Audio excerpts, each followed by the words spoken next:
mendiseminasikan tentang budaya positif. Baik, demi lancarnya acara pada hari ini, marilah kita bersama-sama membaca basmalah untuk kegiatan ini dapat kita laksanakan bersama-sama. Bismillahirrahmanirrahim. Bapak dan Ibu, ini adalah salah satu tugas saya di sini untuk menyampaikan apa yang sudah saya dapatkan dalam pendidikan guru penggerak.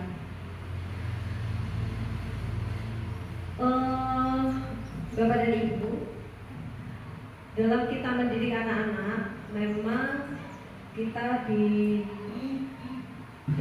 oleh filosofi pendidikan yang sudah disampaikan oleh Ki Hajar Dewantara, bahwa sekolah itu adalah diumpamakan sebuah ladang. Kita adalah petaninya, kemudian anak-anak adalah benih yang kita semaikan. Anak-anak akan menjadi seperti apa? Nantinya itu adalah semua ada di tanggung jawab dari petani. Itulah tanggung jawab dari kita. Bagaimana kita memupuk, bagaimana kita merawat, kita menyiraminya. Nah, itu adalah tanggung jawab dari kita semua. Untuk itu, kita juga berkewajiban untuk menuntun anak-anak itu untuk sesuai dengan kodratnya masing-masing. Jadi, kita kali ini akan merubah cara berpikir kita, paradigma lama kita menjadi paradigma baru. Apa itu yang dimaksud? Selama ini kita menjadi guru, belajar itu yang berpusat pada guru. Jadi dari pagi sampai siang hari itu kita ceramah saja di depan.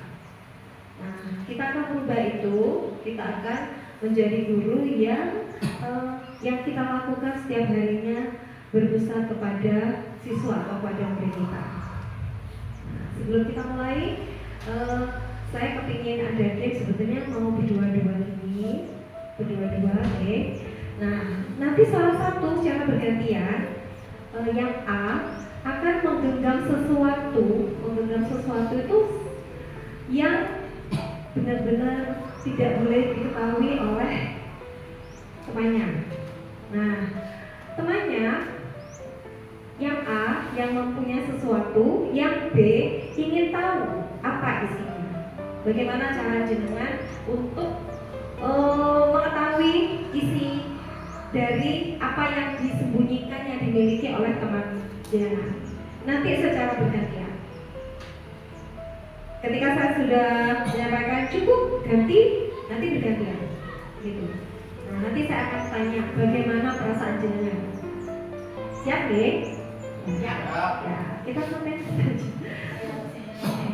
Ibu sama Bu Riri bisa. Biar nanti ini. Oke.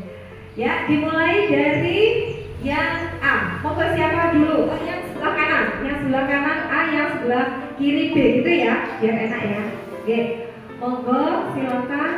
Tidak usah. Ini seolah-olah jenengan punya sesuatu apa yang jenengan sembunyikan. Nah, nanti yang guru B, bagaimana caranya memaksa supaya yang A ini mau menunjukkan apa isi yang dia miliki. Monggo, 1, 2, 3, silakan. Silakan di sini aja, nggak apa-apa, duduk aja ya. Ayo. Yang sebelah kanan yang A. Silakan. Harus ada usaha untuk bisa tahu apa yang disebutkan. Iya, silakan. Iya. Sampai yang memaksa. Bagaimana caranya sampai tahu apa yang disebutkan sama Bu Suki?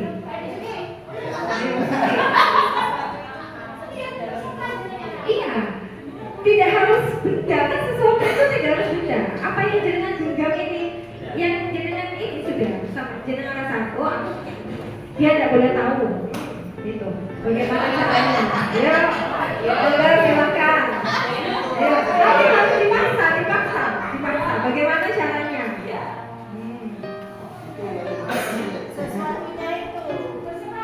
Ya kesana Ibu. Ya uang 1 juta. Sebuah rahasia sebuah pemikiran, ya kan? Itu bisa. Nah, Pak Usman punya sesuatu. Apa dia tunjukkan Pak Usman?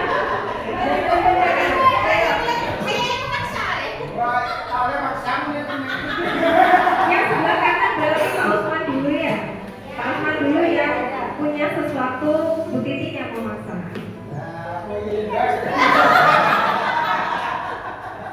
Ayo, sebelah kanan. Ya, boleh silakan.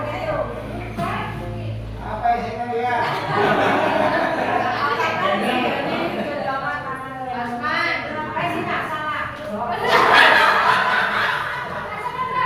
Sudah bisa ditunjukkan?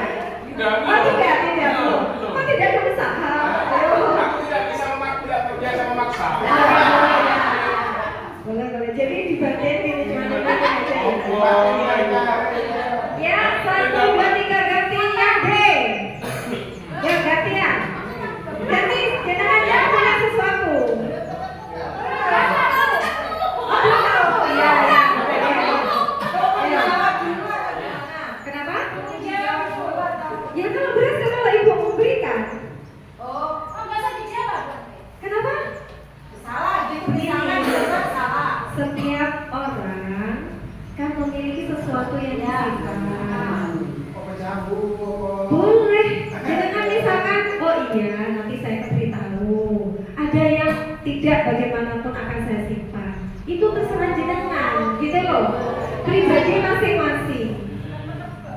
Kenapa? Ya terserah bagaimana. Ini.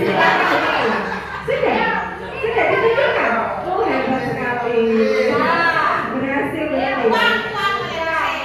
Bu Bibi.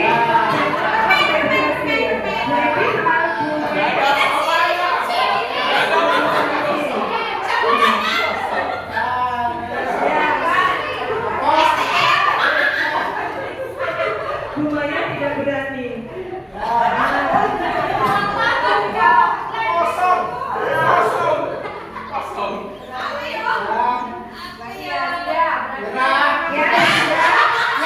Sekarang bergantian.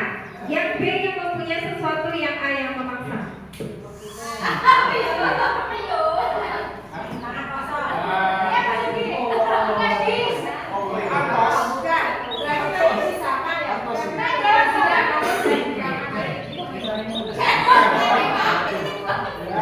Boleh.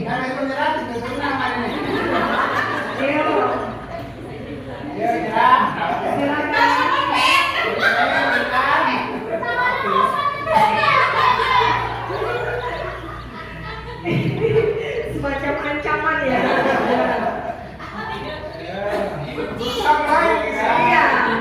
Ya, harus berusaha merayu bagaimana caranya.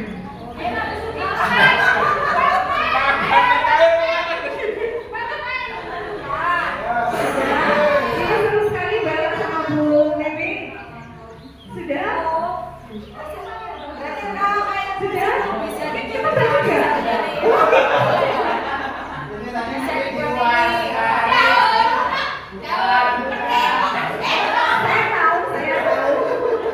Saya tahu.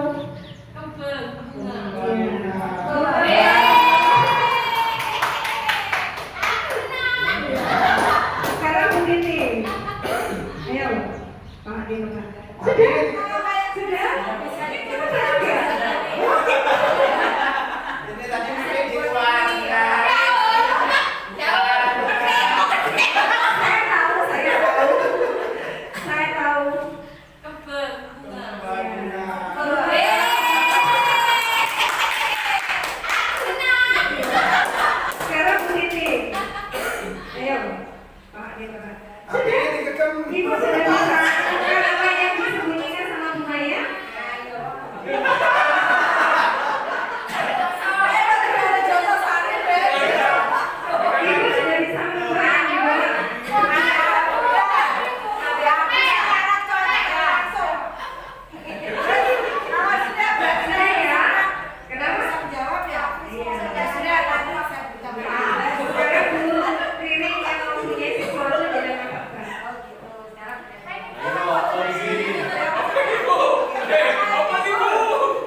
pada game ini?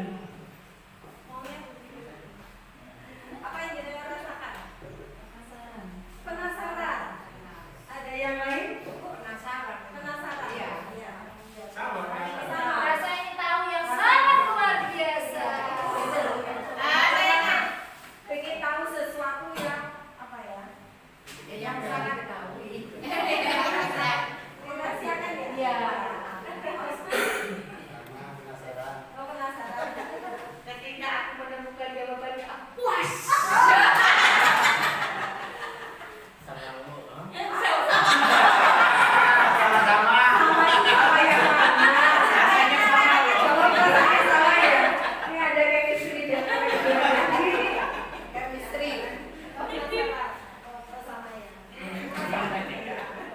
Ya, ternyata semua penasaran.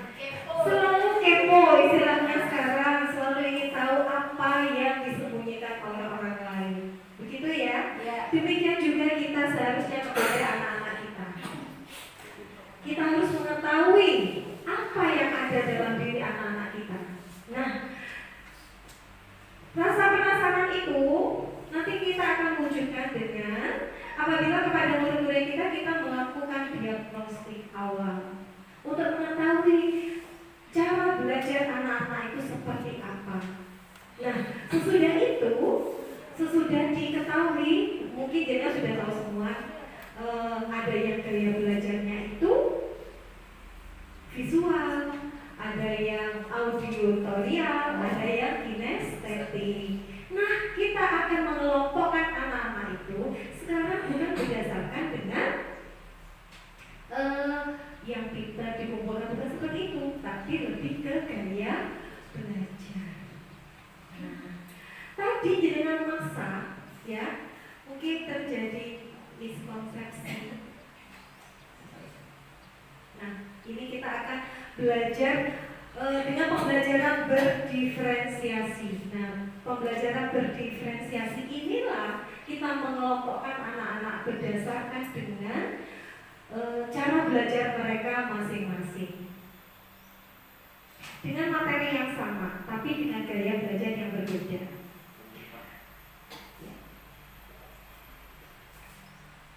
Nah, terjadi miskonsepsi tentang teori kontrol itu tadi. Guru itu terlalu mengontrol siswa, benar apa tidak? Benar ya. Ya, pokoknya bu guru maunya kalian seperti ini. Begitu yang terjadi pada kita yang kita lakukan kemarin. Oke, kita mengontrol murid harus begini, harus begitu. Nah, ilusi bahwa sebuah penguatan positif itu bermanfaat dan efektif, padahal itu belum tentu. Seperti dengan tadi dipaksa, ayo pokoknya harus tunjukkan. Nah, bagaimana rasanya? Rasanya dipaksa oleh orang lain, ya itu kan sangat tidak nyaman. Kemudian juga anak kadang-kadang kita buat merasa bersalah. Nah, itu sehingga orang dewasa berhak memaksa apapun seperti yang jenengan lakukan tadi karena saking penasarannya begitu. Nah, nanti di sini kita akan banyak belajar tentang berubah paradigma baru menjadi pendekatan teori kontrol. Ya, saya bacakan sepintas saja. Yang awalnya realitas atau kebutuhan kita sama, pada teori kontrol realitas kita ternyata berbeda. Kita menganggapnya awalnya sama.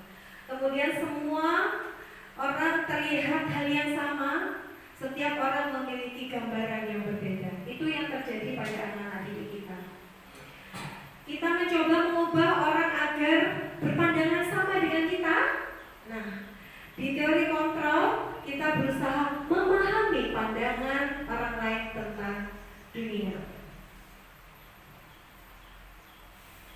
Kemudian perilaku buruk dilihat sebagai suatu kesalahan, selalu seperti itu ya.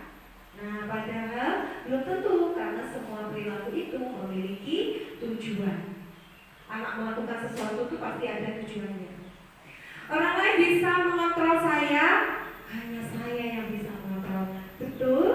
Seperti tadi yang jenengan lakukan, jenengan praktekkan, ya hanya jenengan yang bisa mengontrol. Kecuali ini ada yang pasrah, ya sudah. Orang lain bisa mengontrol, sudah. Saya bisa mengontrol orang lain, Anda tidak bisa mengontrol orang lain. Itu yang harus kita ubah. Memaksakan ada pada saat bujukan gagal.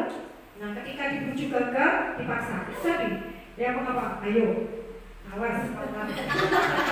Ayo, dia tahu. Sudah sambil merosot, ya, pakai tangannya mengepal juga. Nah, padahal kolaborasi dan konsensus menciptakan pilihan-pilihan baru. Coba dirayu. Nanti kalau kamu kasih tahu saya, nanti saya kasih tahu punya saya apa. Mungkin seperti itu ya. Jadi bukan dengan cara memaksa.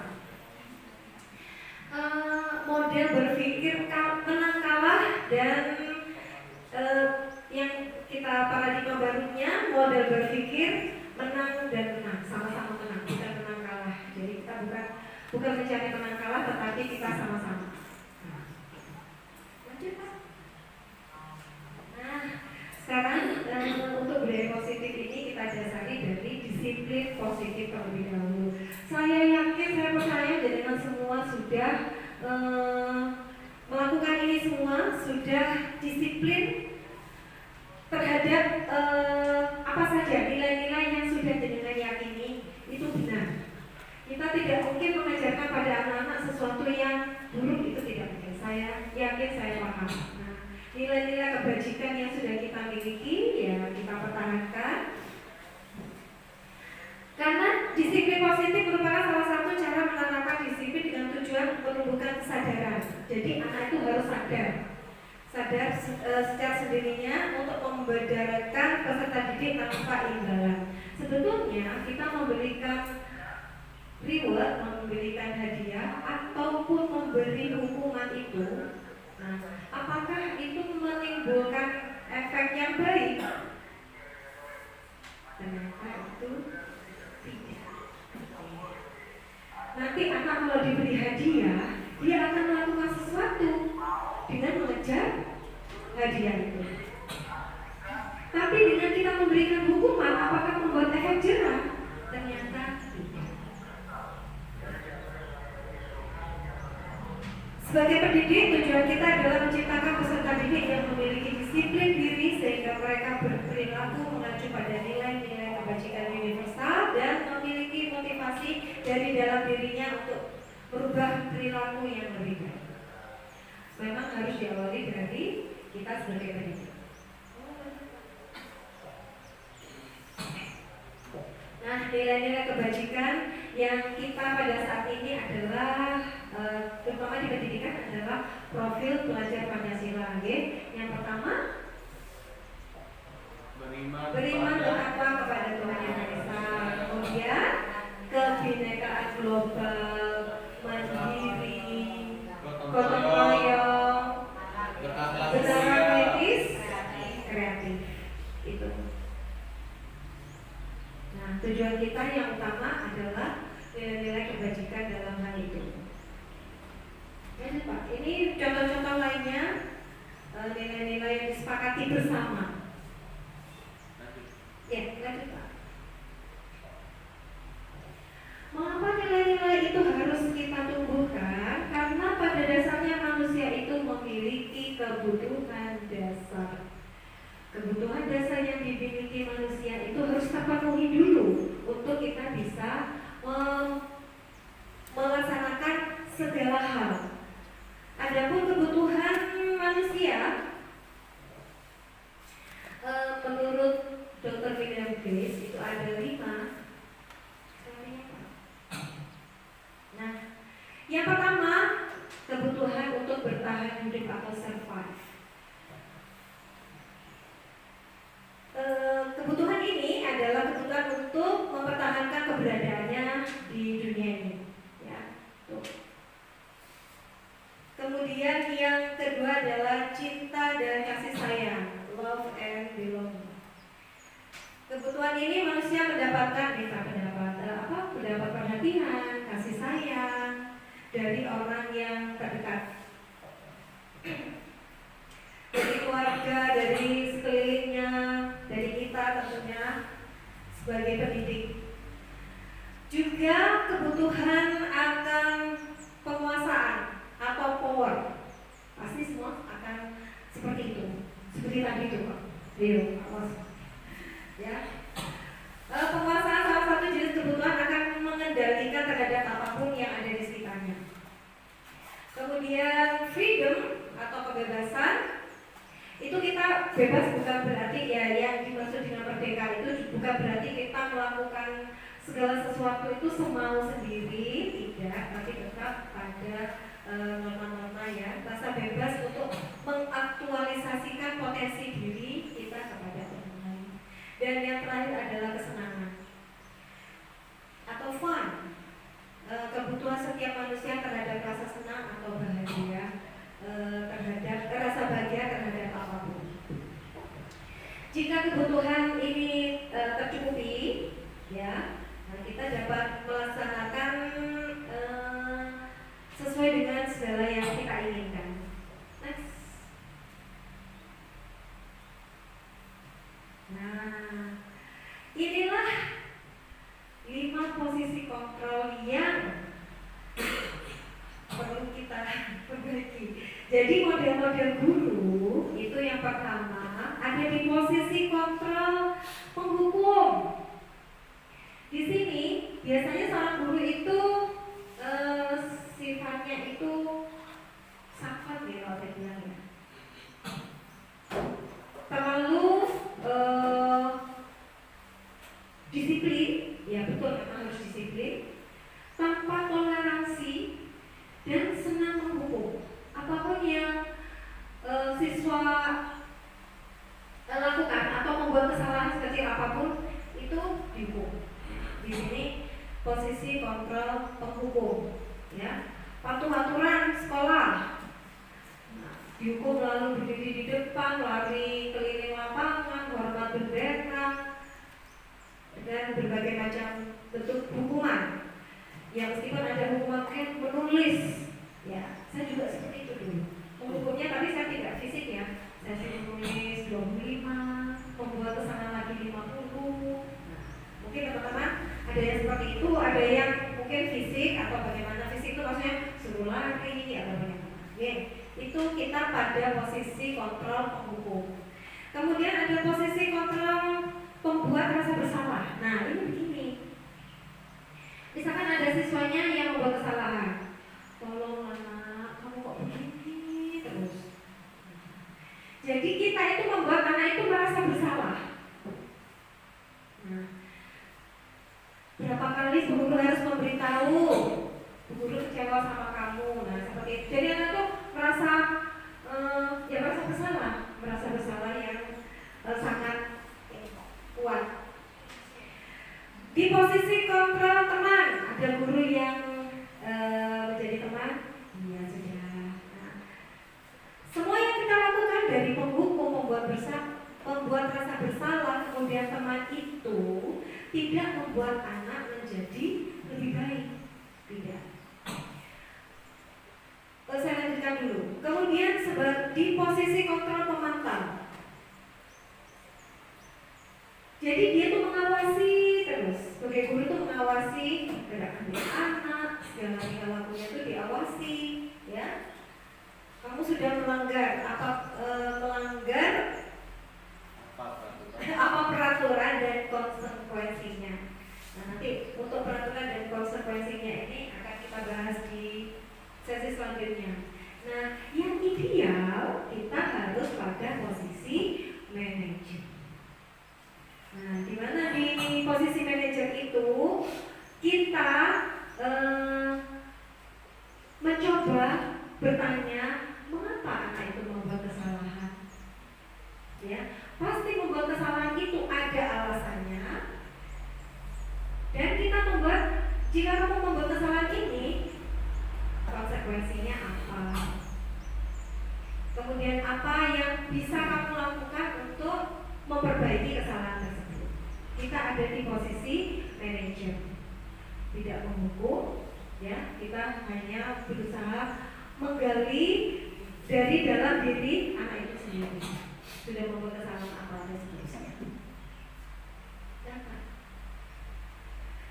Nah, untuk itu di setiap kelas sekarang disebutnya bukan peraturan, bukan tata tertib, tapi disebutnya dengan keyakinan kelas.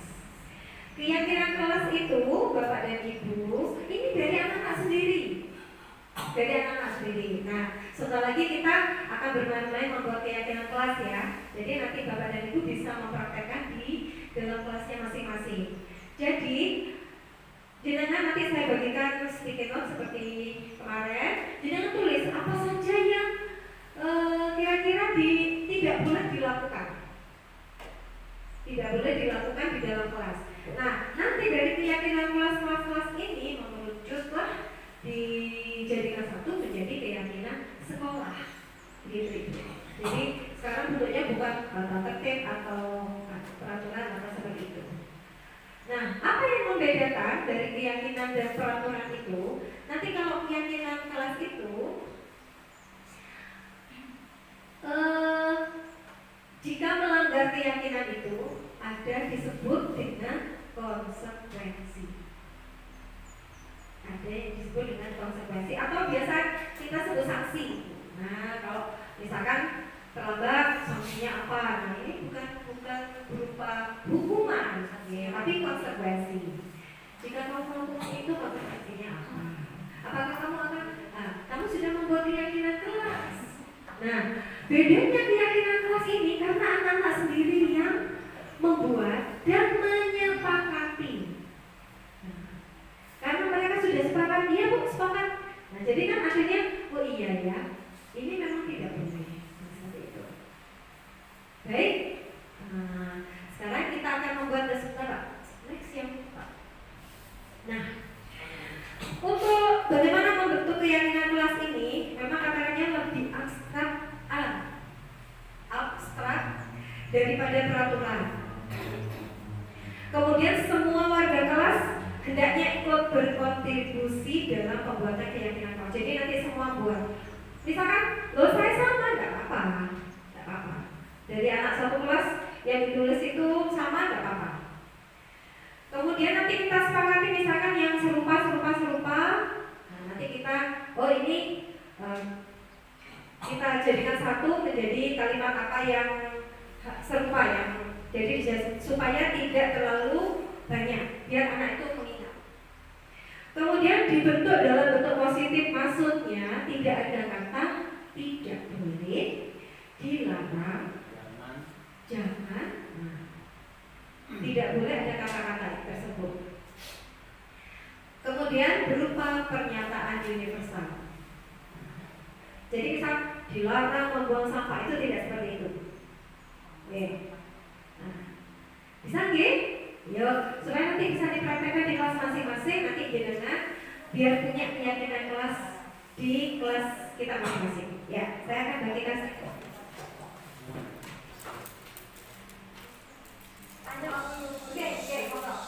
Untuk membuat keyakinan ini ditujukan untuk siswa saja atau semua personel, guru juga terlibat di situ? Untuk anak-anak itu, kalau di kelas. Ini terfokus untuk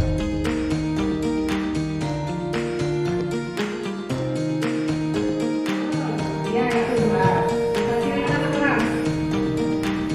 Kadang-kadang sapunya hilang. Nah, sapu di kelas itu tidak menjaga. Nah, itu menjadi salah satu. Ya, ini sudah. Kemudian ini menjaga etika dan sopan santun. Ini sama dengan menghargai temanmu. Ini jangan coret-coret tembok, masuk fasilitas ya. Ya, sama di sini. Kemudian jaga temanmu seperti menjaga bukumu, sama dengan fasilitas ya. Nah, sepakat G? G. Nah, ini keluar masuk kelas silakan izin itu sama dengan etika. Nah, kita rangkum jadi satu. Hargai temanmu seperti menghargai dirimu Jadi kata-katanya apa? Ini jika berbicara dengan guru menggunakan bahasa Indonesia masuk ya? Ya. Berarti apa? Saling ketertiban kelas ini ketertiban masuk. Beda nanti. Beda ya? Berarti kita seperti ini menjadi apa? Menjaga etika, izin keluar masuk, menghargai. Berarti etika. oke, apa? Saling menghormati dan menghargai. Setuju? Saling menghormati dan menghargai. Ini yang dimaksud ini saling menghormati dan menghargai itu juga pada saat guru mengajar, anak mendengarkan. Pada saat temannya menyampaikan sesuatu, mereka juga mendengarkan. Itu juga termasuk saling menghormati dan menghargai. Ada ini tanggapan lagi? Bu Edi, apa Bu Edi? Kalau etika terlalu simpel ya. Iya, itu sudah masuk. Kalau menghormati menghargai itu kan sudah otomatis sopan santun, etika. Tapi yang menjaga etika di dalam kelas Sendiri berarti. Kenapa? kurang tepat. Etika itu di dalam etika kan saling menghargai, menghormati. Iya. Lebih menjaga etika di dalam kelas. Itu berbicara sopan santun, izin. Ya. Kita sepakati ya, menjaga etika dalam kelas.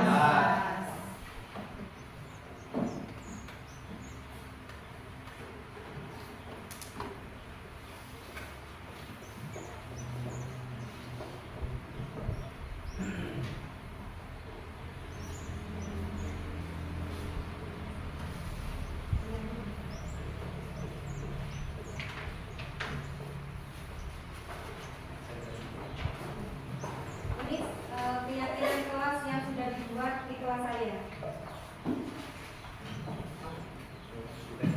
Ya, termasuk yang terakhir itu jadi nomor 1. Jagalah ketertiban kelas, Ibu. Ini masuk ke Belum sendiri. belum ya, sendiri ya. Oke. Masukkan urutan. Ya.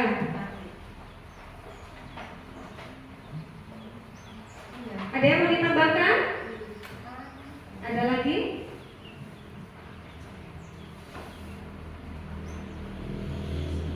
Ini tadi menjaga sudah, ini sudah ikut. Kelas 1 itu toh. Kenapa?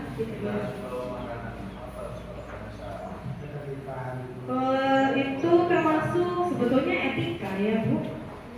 Makan di dalam kelas itu kan etika. Masuk di etika bukan? Bukan ya? Itu termasuk apa itu? Terakhir itu. Ini menjaga ketertiban. Termasuk kedisiplinan itu mau. Masuk itu. Disiplin. Nah, masuk misalnya disiplin. Disiplin Ibu, tulis Bu. Disiplin. Kedisiplinan kelas. Ya. Nah, Disiplin aja. Ya. Disiplin itu luas. disiplin Oke. termasuk batas berapa? Nah, ini nanti saya tunjukkan keyakinan kelas yang sudah dibuat di kelas saya.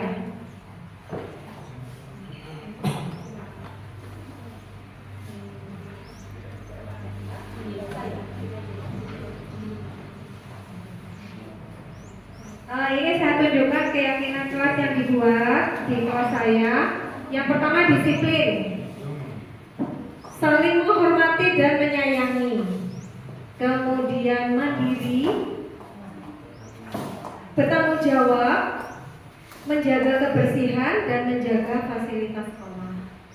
Ini yang sudah dibuat di kelas saya. Saya bawa, saya tunjukkan. Nah, nanti misalkan ibu bapak kalau mau membuat keyakinan kelas, jenengan sudah punya dulu. Nah, nanti biarkan anak-anak itu menyampaikan apa yang menjadi keyakinan mereka. Nah, nanti jenengan rangkum seperti ini caranya. Nah, ditambahkan dengan itu tadi. Oh iya, kalau mengerjakan, nah mandiri itu kan mampu mengerjakan segala sesuatunya sendiri. Nah, yang dimaksud tanggung jawab berarti mendapat tugas apapun harus diselesaikan. Nah, dengan baik. Begitu.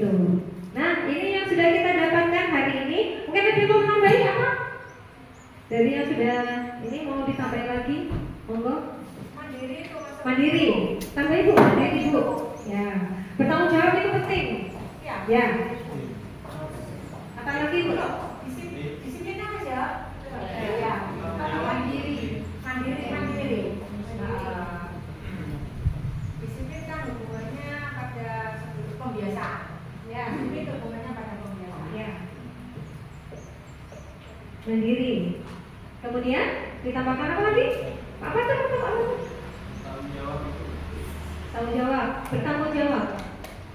Tikanya kalau mandiri dan bertanggung jawab kalau ya. Kan sendiri Bu. Mandiri dan bertanggung jawab. Karena tidak semua hal yang dilakukan,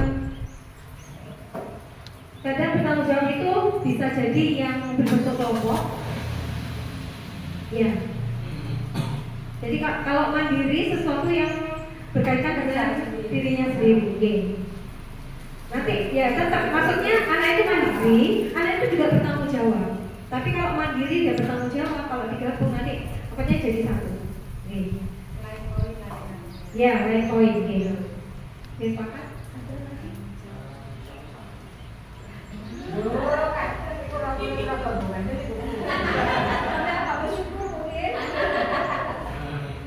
Lupa bahagia. Nggak boleh pakai kata cuma. Oh iya. Iya. Harus positif. Berarti bahagia selalu. Jalannya dihapus, lupa bahagia.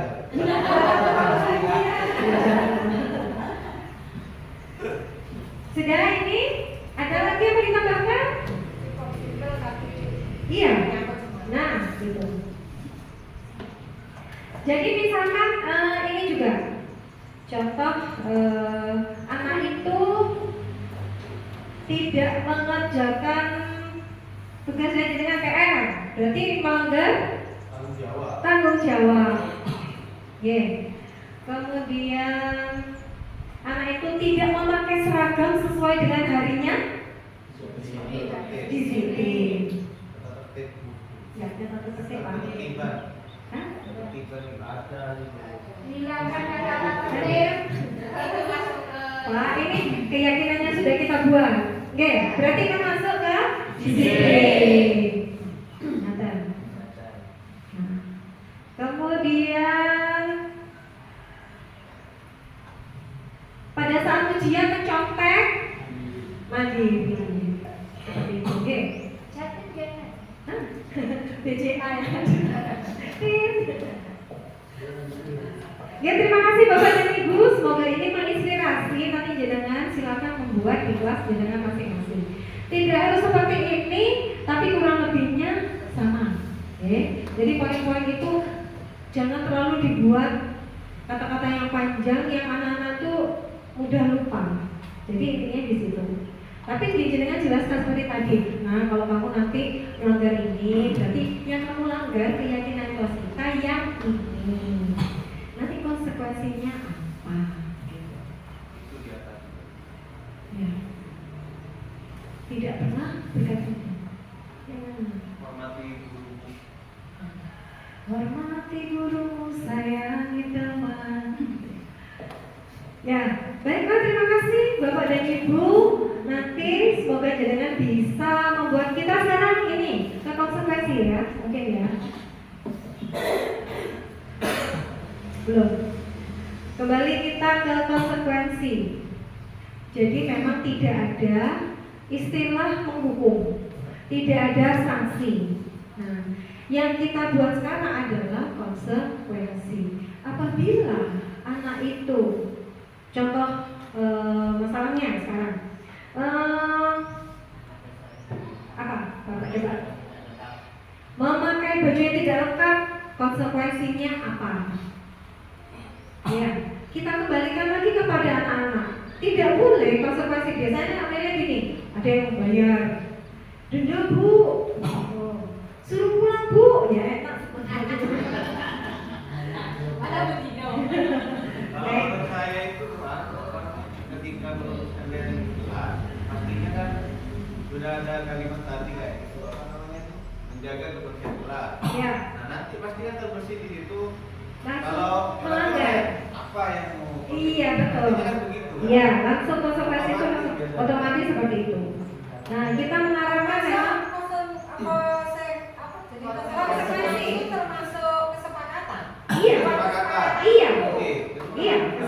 Jadi gini, kita kan sudah harus punya dulu, Iya, Bu. iya. Ya, apalagi nanti di siswa kelas 1 2, ya kan? Nah, tapi tetap anak-anak itu diberikan hak Iya. untuk menyampaikan. Jadi diberi pemahaman yang sangat sederhana saja.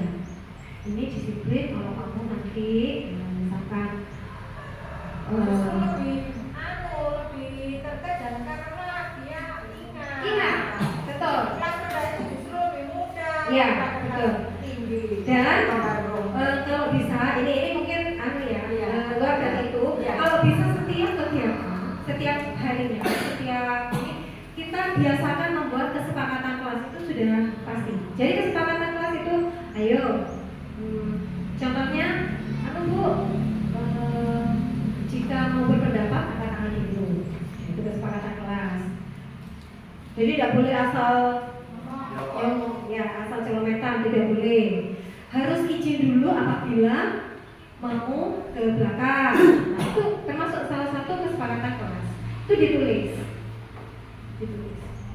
Misalkan disepakati, Bu, boleh minum di dalam kelas, tapi tidak makan. Itu juga kesepakatan kelas. Saya bukan yakin apa? Kesepakatan apabila mau mulai pelajaran. Nah, kalau saya di kelas mengizinkan anak-anak minum air putih selama pembelajaran. Diizinkan untuk minum air putih, tapi tidak makan. Tidak boleh makan-makan di dalam kelas. Itu boleh, karena dengan minum air putih itu juga menambah kadar oksigen di dalam otak, membantu mereka menyerap pelajaran dengan maksimal. Itu diizinkan, ya. Jangan sampai anak itu ketakutan mau ke belakang takut, boleh. Jadi anak-anak bebas berpendapat atau semua harus berani menyampaikan pendapat. Nah, itu dalam kesepakatan kelas disampaikan. Dan lain-lain, jangan terlalu banyak. Itu harus mengerjakan tugas sampai tuntas, misalkan harus sampai selesai. Itu kesepakatan kelas. Tapi kalau keyakinan kelas itu lebih penggantinya peraturan atau seperti itu. Mungkin dari yang sudah kita lakukan ini ada tanggapan atau ada pertanyaan atau mau sharing, monggo.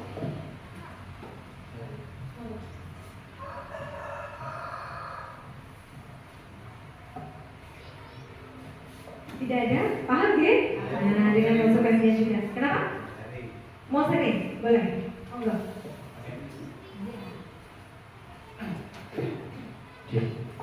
Assalamualaikum warahmatullahi wabarakatuh.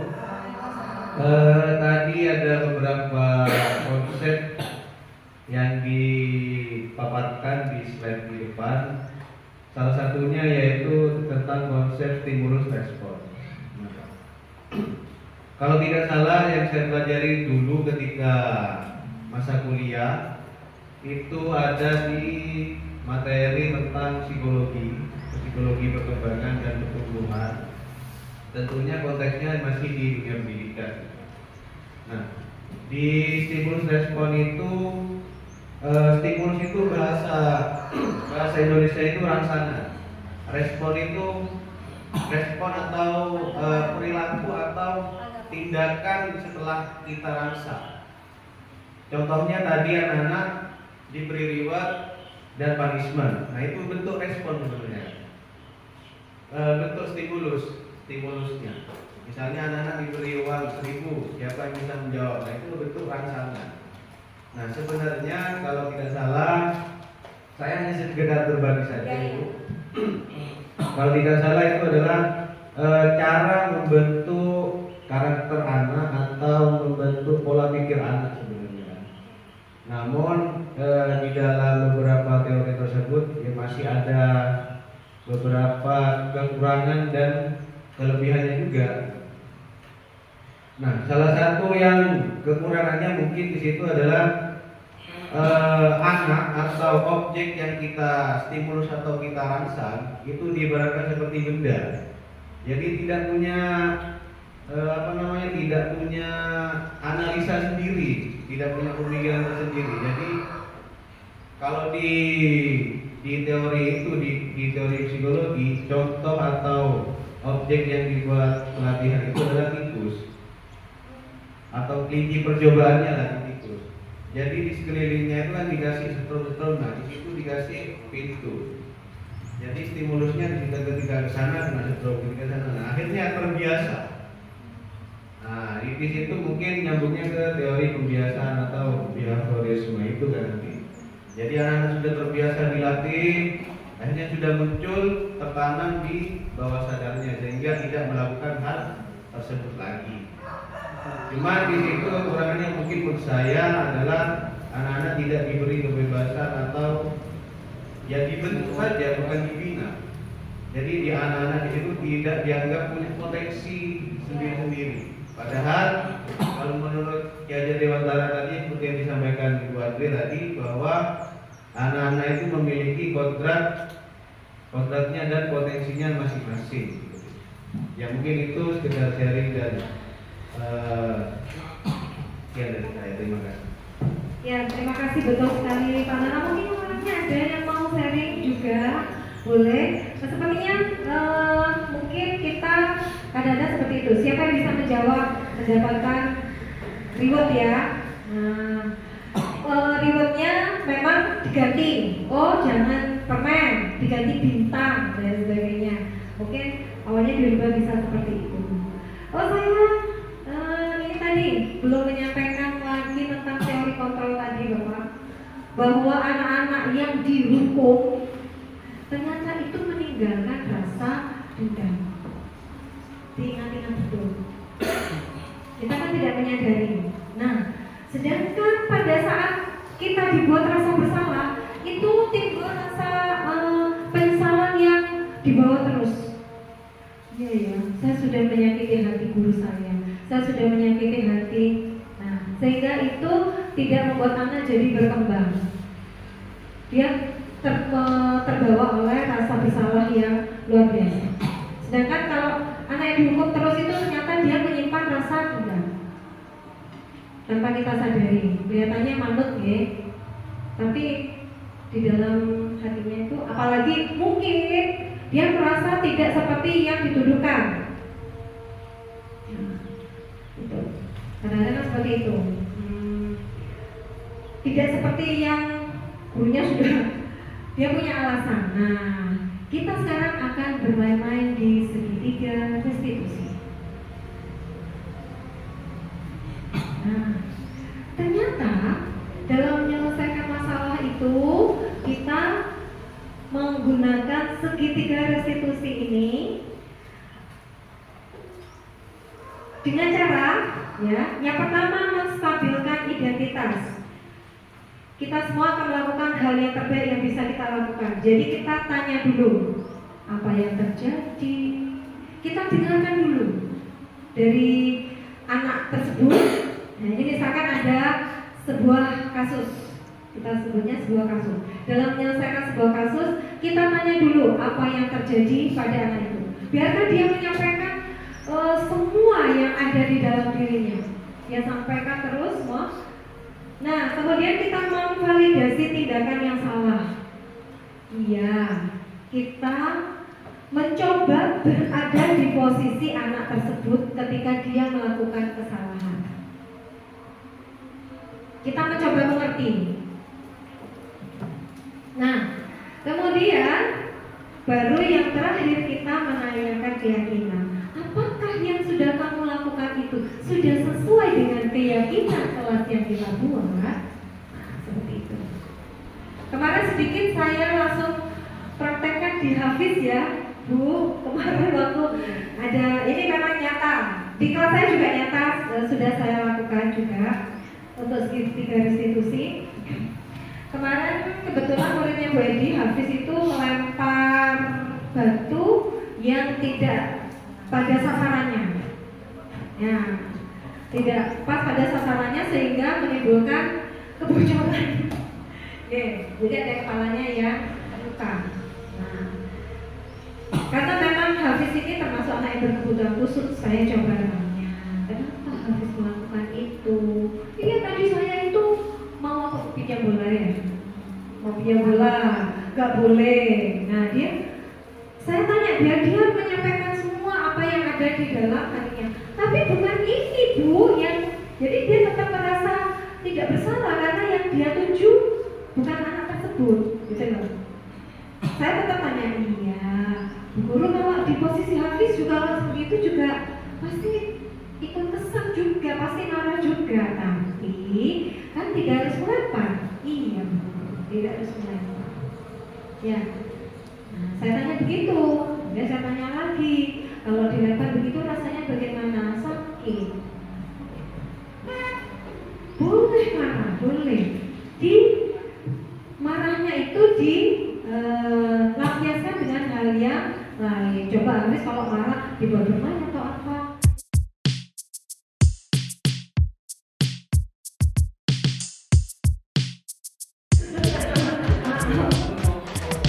Membuat marah menjadi kesal, jadilah pertengkaran. Ya, saya juga manusia, guys. Punten, ya.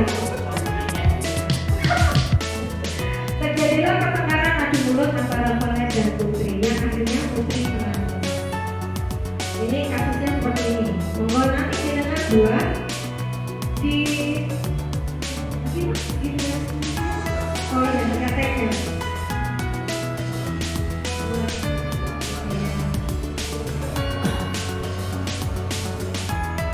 Ya. Kembali Pak mundur. Nah, nanti jenengan satu menstabilkan identitasnya dulu. Oke, menstabilkan identitasnya dulu. Jadi ditanya, dipanggil. Kalian dipanggil apa yang terjadi. Oke, nanti satu jadi Bu Guru, satu jadi Valen, satu jadi observer.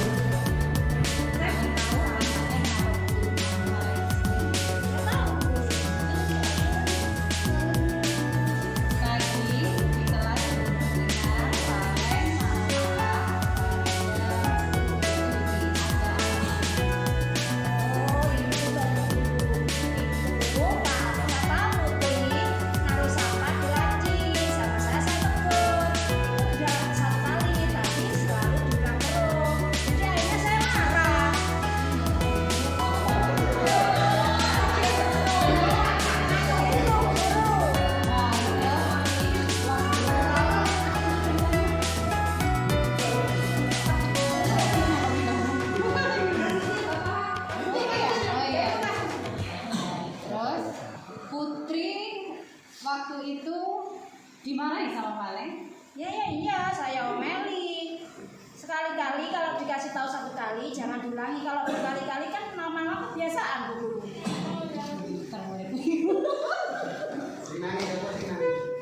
Lain kali ya, Valen tahu apa yang sudah Valen lakukan itu menurut Valen sudah benar? Ya benar Bu Guru, soalnya sampah kan harus dibuang ke tempat sampah. Iya, benar sekali yang sudah Valen lakukan ya. Terus untuk Putri ini sengaja membuang sampah atau gimana Putri? Ya, sudah diingatkan ya. Oh ya, berarti sudah melanggar keyakinan kelas kita. Ya. Untuk keyakinan kelas yang mana? Kira-kira Valen ingat? Kebersihan kelas. Baik, kalau itu nanti sudah bisa selesai ya? Nanti Valen Bu Guru panggil juga Putri, Bu Guru panggil juga Putri. Bu Guru juga akan mencari informasi dari Putri karena belum tentu juga Putri kan membuang sampah di situ, bisa saja temannya ya. Ya Bu Guru. Lain kali kalau ada apa-apa jangan langsung membantu Putri. Kita cari dulu penyebabnya, masalahnya. Ya, Bu Guru. Ya, terima kasih. Tadi Bu Guru mendapat laporan.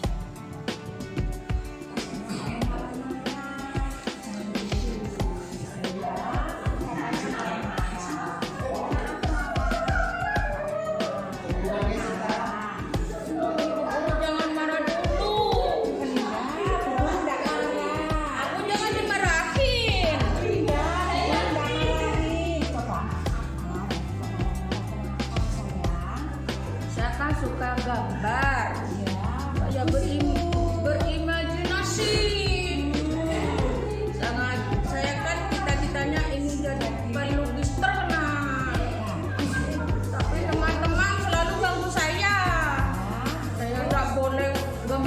nggak boleh. Itu nggak boleh. Buku gambar saya habis, guru.